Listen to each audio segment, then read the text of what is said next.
this might be too specific, but so nightlife has been hit very badly by the coronavirus, and so you've seen music venues, bars have been devastated by this, and anecdotally, it looks to me like there's one form of small business that's been doing fairly well, and that is, the corner store, the liquor store. Two distinct things. Not all corner stores have liquor, but in lieu of being able to go out to a restaurant and drink or to a bar and drink, they've been picking up the slack. These corner stores, and they seem to be doing a brisk business. I've seen like double parking in front of corner stores here on Friday nights. Uber is stopping and people jumping out and they're buying drinks. I wonder how much they've compensated, and for the lack of the brutality that coronavirus has wrought on nightlife and hospitality there. Do you have any data surrounding those kind of issues? I don't, but I think everything you just hit on, where we've been talking about how hard small business has been hit, and you brought in the fact about nightlife venues, they're pretty much gone. Yeah. Some of the big ones will probably come back. Some of the people have been sitting at home. Maybe they come back, but it's a whole new staff. So existing business, this has just been terrible. Anybody in services, anybody in events. But on the flip side, what a better time to get into business than when this pandemic's over. All the existing players, a lot of them wiped clean. You can come in with something new, something fresh. So there's going to be a lot of opportunity there. And that's actually what we're already seeing in the data, which is that business failures are up, but small business starts are up too, which is kind of interesting. But I don't think small business is going away. I think there's going to be a lot of opportunity there still. And a lot of it's going to come in those places that were the hardest hit. Yeah. You've heard a lot about the so-called tech exodus. I almost said texodus, which some people have thrown that word around. But, looking at a Market Watch story recently, more people fled, both people, residencies and residential-wise, and businesses in the .com bust than they have during this pandemic. In fact, the numbers are about half as much as they were in 2000, 2001. So that was a little eye-opening. This doesn't seem to be as devastating to Silicon Valley as people let on. I don't know what they used for their data, because one of the things that's been going on with the migration stuff is there isn't a lot of good data out yet. We don't have the census stuff. And also, just because you're talking about moving, but that's the outflows, right? But there's also inflows. And every year, New York City has the most outflows and it has the most inflows. It has the most people moving in, most people moving out. And so we don't know how bad the inflows are, right? Because some of the net moves are not necessarily going up because a lot of people are staying put. Well, those people staying put are the people not going into New York, not going into San Francisco. But there's still people, and we know this from the data, that are leaving those cities. So it could be worse than we think. We just don't know yet. I've done some polling on this, and mine shows that it looks like migration could be up about 3 times what it was in 2019, 2018. But the thing about moving is, less, you're talking about a single-digit number, right? And a poll, you're having, a 3-4% margin of error, and it's a poll again. It's a yes or no. So I'm just not certain. And, we're seeing things from Zillow that are looking at like page views in cities and trying to do migration off that. I don't believe those numbers. I just don't know yet. I think it's more than people think, though. Yeah, I've been wondering, so the demise of a place like San Francisco, that could all be well and good, but you're hearing about how, now it's going to be all about Austin, Miami. But I wonder if that's just, relative status. So because San Francisco's kind of cultural cachet and economic cachet could go down, but that just makes other locales look good by default. It's not necessarily that they're experiencing some kind of boom, like all kinds of in-migration of business and people. So I don't know. I mean, it's funny that this winter freeze happened in Texas right after everyone celebrating that as the new hotspot. mean, I have a theory like, there. So I see Miami as a little more of a fake, but I don't overlook Austin. They just got that military commission that went in there, which so every 40 years, the U.S. Army does this huddle up, and they pick a headquarters in the United States, and they go in and rethink all the military strategy to make sure that, we're protected. And right now, the huge focus in this new commission is going to be cybersecurity. It's going to be AI.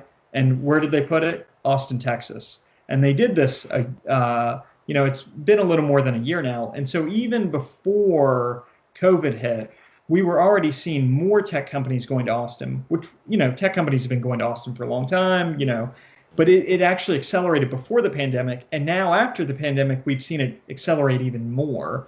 And, we've had Oracle, we now have Elon, and, I can see why Texas is a great place for tech too, which is, California, you have that 13.3% capital gains tax, and it's zero in Texas on the state capital gains tax. You hear a lot about Texas zero for state tax, but for tech, 0% on the capital gains. We now have Elon, who every other day he's bouncing up to the richest person in the world. He's going back and forth with Bezos. Yeah. But most of his his wealth is still in that Tesla stock. So as he starts to kind of tap into that, it makes sense to be in Texas instead of California. But you can't overlook Silicon Valley and San Francisco either. It's not going to die, right? Yeah. Part of why I think that the decline of a place like the Bay Area is less important now is partly because we can all work from home. Yeah. So if location doesn't matter as much, then it doesn't matter if you're in the somewhat more punishing environment, because any environment is about equally productive, Yeah. So why would a Bay Area company move? I could see how maybe like a new company would find the regulatory regime and the tax regime better in one state over another. But with so much of the S&P 500 and Fortune 500 comprised of these tech behemoths, they're already pretty well laid into a place like the Bay Area. Yeah. So these companies are having a record year. How much incentive is there really for the companies that aren't Tesla or Oracle to move out? These other titans of tech. So I don't know. It's not so much that the Bay Area or New York looks worse post-pandemic. It's that no other place looks particularly better either. Yeah. I don't know how much it really actually matters if we are moving into kind of a placeless work society. Right? Yeah, and that's why I still remain kind of in this in-between place where I am kind of bullish on the work from home, which if work from home was really going to take off, then everywhere is, a destination for tech, right? Why would you go from super expensive Bay Area to still pretty expensive Austin when you could go out to like real Bufu out in Montana or wherever? But that's why I'm not completely embracing the demise of the office space, because if you look at the places where real estate prices have gone up the most during the pandemic, well, they're in the vacation home areas. That is true. Very expensive vacation homes, by the way. But second, these mid-tier tech cities still. The Charlottes, the Raleighs, Austin, of course, Denver, Boise. So I still think it's kind of it's a little bit of both. Yeah. So any hope that the Rust Belt would somehow be reborn during this? It's not like anyone really made that claim, but this is an opportunity, I guess, for them to try to attract some of these businesses away from Boston. I'm thinking of tech specifically. More biotech, I guess, in Boston or the Bay Area or Seattle. I don't really see anything happening as far as the Rust Belt. Do you? I did move, like I told you, from New York to Cincinnati during this. My wife and I, we have a 4-year-old. We now have another baby on the way. New York City was never going to make long-term sense for us. We're from the Midwest. And so I think there is some of that, people kind of returning to the Midwest, because of the affordability, but really family. But I don't really see it taking off. And in a way, I don't know if I really want it to. My grocery bill here is like nothing. compared to New York. So Bill? I don't know. I kind of want to keep it a secret here. Yeah. What are some businesses that are big locally in Cincinnati? Anything? Yeah, so there are quite a few big Fortune 500s here. We have Procter and Gamble, so Okay. Tide, Crest, all of that, Kroger, and then still Macy's and some places like Cintas. I think a total of like 10 Fortune 500s in the area. So, have you heard of the phenomenon of ghost kitchens? It's um, it's a way that some small business that are restaurants specifically have dealt with the all the damage wrought by coronavirus. Instead of even having any sort of walk-in business, they just have like a bare bones kitchen only. Like they're renting out kitchen spaces, and it's like a direct to DoorDash sort of situation. So they've got a kitchen, no walk-in business that cuts down on overhead, and then they have a presence on a DoorDash or an Uber Eats that gives a certain facade that they're like a normal restaurant, and almost a legitimate, well, perhaps. So you're really just bypassing all of the expense of having a brick and mortar restaurant that people would actually dine in, and just going, cutting right to the chase, and just appearing to have a normal restaurant, but it's really just kind of a nice DoorDash profile, nice DoorDash presence complete with pictures of the food and an attractive menu. So these ghost kitchens have kind of popped up to get around the difficulty of having a restaurant during coronavirus, which people are not allowed to walk into. So there's been a sort of boom in these restaurants, quote unquote, that are actually what they call ghost kitchens. So I wonder if something like that is the future post-pandemic, where it just is too risky to try and open a restaurant in the traditional sense. So it's more attractive just have what looks like a nice looking restaurant that people can see through their app and never actually walk into. I wonder if something like that is going to take off. I think there's some of these trends that have happened during the pandemic where they're going to be things that we kind of like tell our grandkids about, like, hey, for this year or so, we were doing X, Y, and Z. But I'm not sure how many of them are sticky.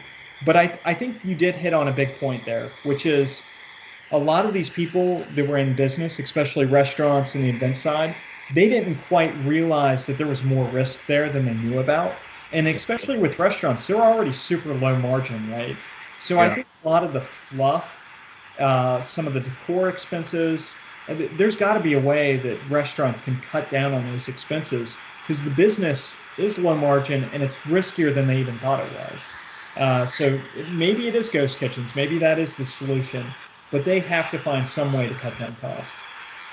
Yeah, I think for events, we're going to see fewer of them, and they're going to be a kind of expensive, more rare event. So I'm thinking of music events.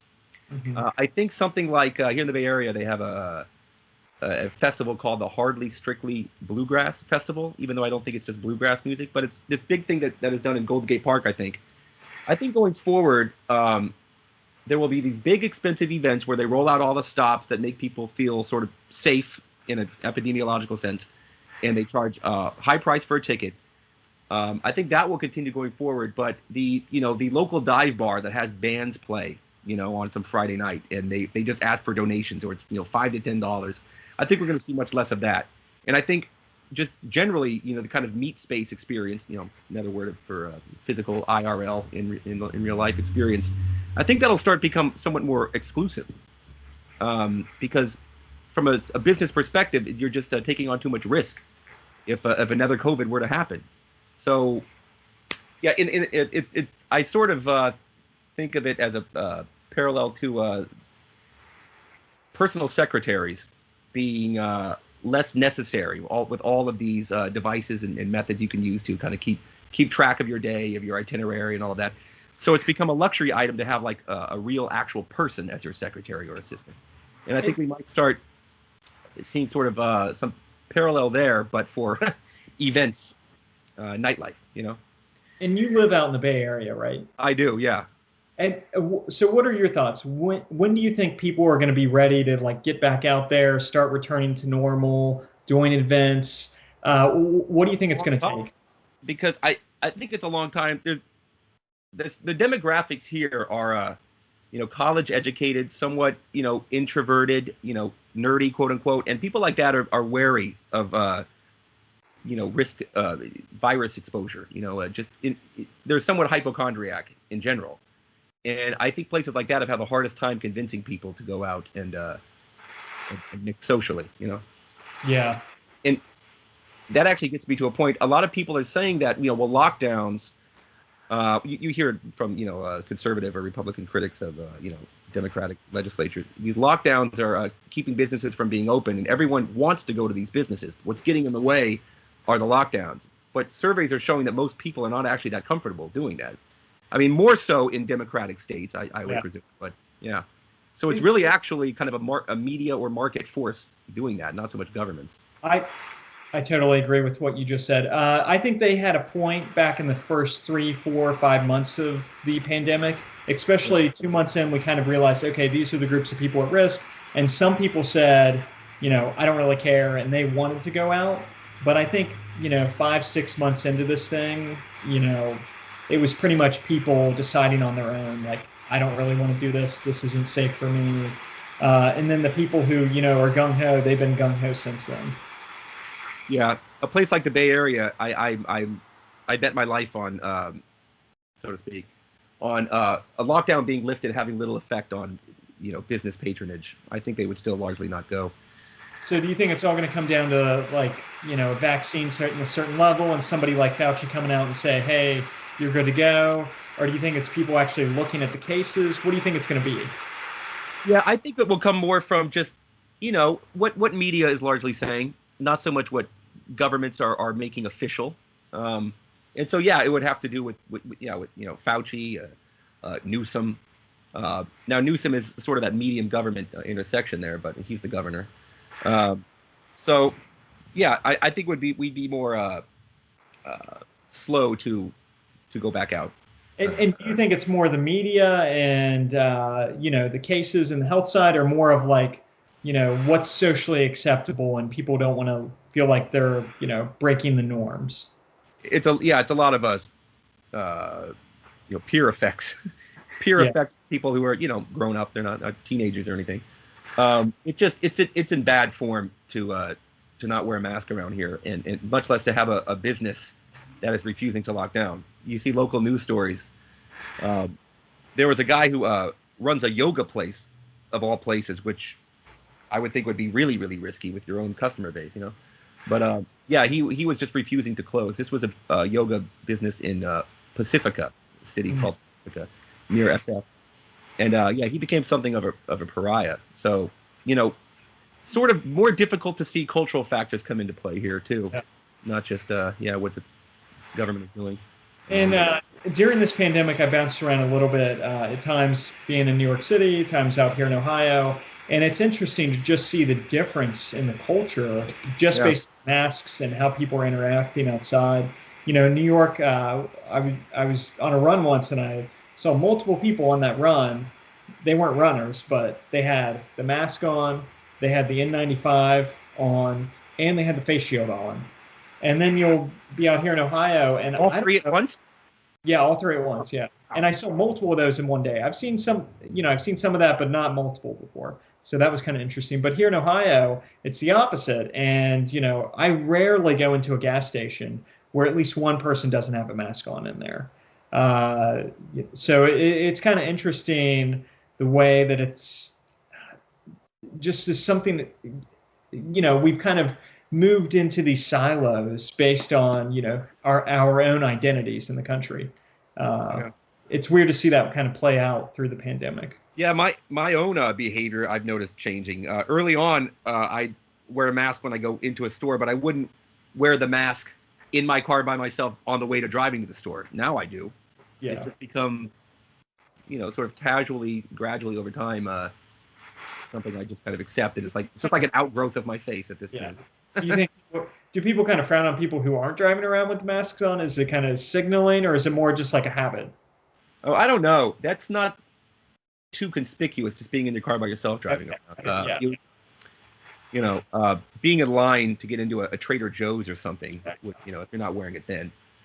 Even if you're distanced, I think probably frown on you. Yeah, this has been the biggest. This to me is the biggest thing that's happened in my lifetime, and this is a bigger deal than 9/11 as far as how it's changed people's everyday life. And I think going past coronavirus specifically, 9/11 was more tragic because it's a single day event, but just as a huge game changer overall for society, this is the biggest thing I've seen. So, our economy has never been hit harder and quicker than this pandemic.